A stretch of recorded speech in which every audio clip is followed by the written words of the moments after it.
Le nombre de cas de violence faite aux femmes et aux filles prend une ampleur considérable dans la région de Ziguinchor.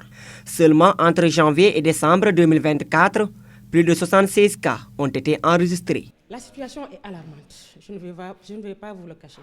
Elle est alarmante parce que de janvier au 25 novembre 2024, lorsque nous avons fait le point, nous étions à 70 cas de violence faites aux femmes et aux filles. Mais du lundi 25 à nos jours, nous sommes à 76 cas de violence. Donc vous voyez, en l'espace d'une semaine, on a reçu presque 6 cas de violence qui se sont greffés aux 70, donc ça fait 74 cas de violence. Pour les violences physiques, nous avons eu à recenser 37 violences.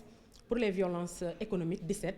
Pour les violences sexuelles, 13. Et les violences psychologiques, 9. Ces chiffres démontrent l'ampleur de ce phénomène dans la capitale sud du pays, où il est impérieux d'intensifier la lutte. Nous voulons une synergie d'action.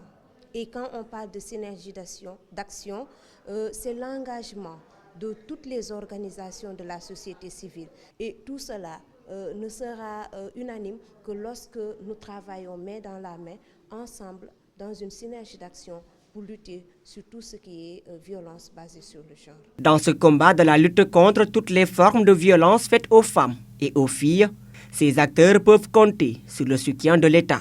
Le ministère est dans la voie, puisque récemment, un projet est en phase de validation qui parle sur les violences faites aux femmes. Et le thème d'aujourd'hui, c'était la même chose. Donc, je pense que toutes les questions qui ont été soulignées tout à l'heure ont été prises en compte dans ce sous-projet.